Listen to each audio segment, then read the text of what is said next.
Everybody, welcome to my channel. आज हम लेकर आए हैं 12th क्लास के सब्जेक्ट साइंस से यूनिट नंबर 2, जो है द्रव्य तथा विकिरणों की द्वैत प्रकृति। और उसका फर्स्ट चैप्टर है प्रकाश वैद्युत प्रभाव अर्थात द्रव्य किरणें। तो इस टॉपिक को स्टार्ट करने के पहले आप फटाफट के वीडियो को लाइक जरूर कर दीजिएगा और साथ ही साथ शेयर भी कर दीजिएगा और हमारे चैनल को सब्सक्राइब भी करके जाइएगा।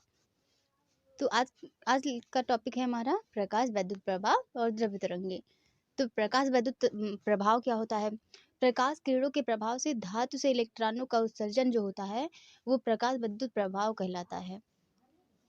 और देखिए इसमें लिखा है प्रकाश किरणों के प्रभाव से धातु से इलेक्ट्रॉनों के उत्सर्जन की घटना को प्रकाश वैद्युत प्रभाव तथा प्रकाश वैद्युत उत्सर्जन भी कहते हैं।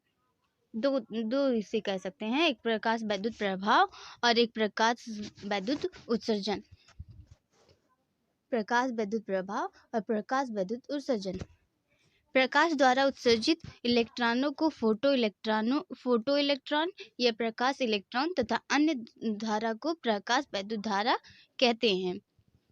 और परावैंगनी किरणें, जैसे देखिए इसमें है ये लेयर है, तो इसमें परावैंगनी किरण जो है वो पड़ रही है, ये परावैंगनी किरणें हैं और प्रकाश वैद्युत धारा इस दिशा से होकर इस दिशा में प्रवाहित होगी। और ये बैटरी है जो प्रकाश इलेक्ट्रॉन है और इसमें ये धारा मापी लगी हुई है। तो इसमें आगे आता है हर्ट्ज तथा लेनार्ड के अनुप्रयोग, तो जिसमें पहला है प्रकाश वैद्युत उत्सर्जन के नियम। तो आगे है लेनार्ड तथा मिल्टन ने प्रकाश वैद्युत उत्सर्जन करके किए गए प्रयोगों के आधार पर निम्नलिखित नियम दिए हैं। तो पहला क्या आता है उसमें?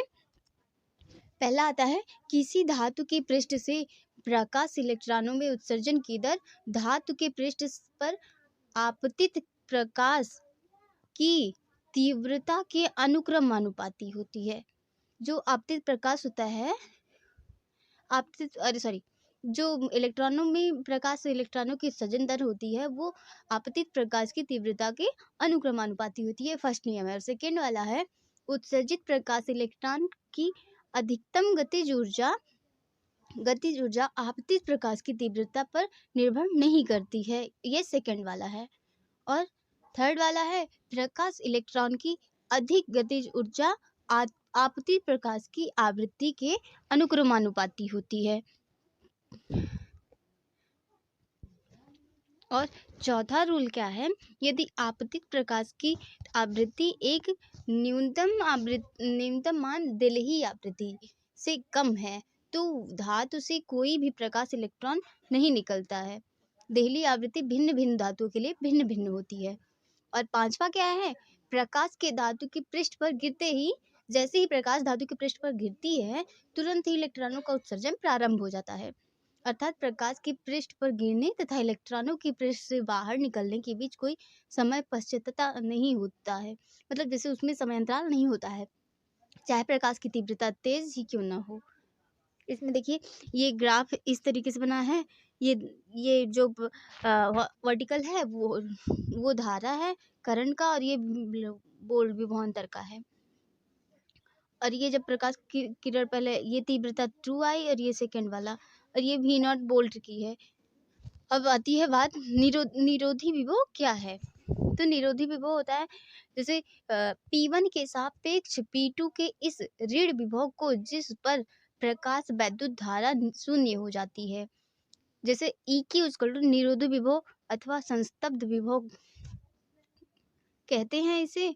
यदि निरोधी विभव का मान V0 हो तो प्रकाश इलेक्ट्रॉन की अधिकतम गतिज ऊर्जा E के, जो कि निरोधी विभव है, वो हो जाएगा E वोल्ट नॉट, V0 मतलब इलेक्ट्रॉन वोल्ट उसे पढ़ते हैं। और बात आती है प्रकाश वैद्युत कार्यफलन, तो उसका इस तरीके से डायग्राम बनेगा।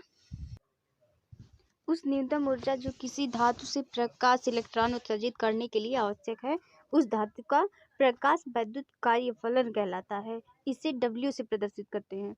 अब बात आती है देहली आवृत्ति। देहली आवृत्ति क्या होती है? तो देहली आवृत्ति वह न्यूनतम आवृत्ति होती है प्रकाश की जो किसी पदार्थ से प्रकाश इलेक्ट्रॉन का उत्सर्जन करने की उत्सर्जन करने के लिए आवश्यक होती है या उत्सर्जन कर सके वह न्यूनतम आवृत्ति पर उस पदार्थ की देहली आवृत्ति अथवा उसे संतप्त आवृत्ति भी कहते हैं।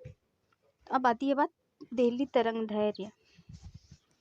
देहली तरंग दैर्ध्य क्या होता है?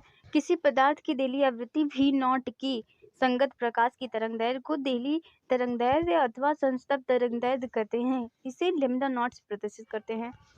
जैसे लैम्डा नॉट इक्वल टू होता है c/v नॉट। यहाँ पे c जो है वो प्रकाश की चाल है।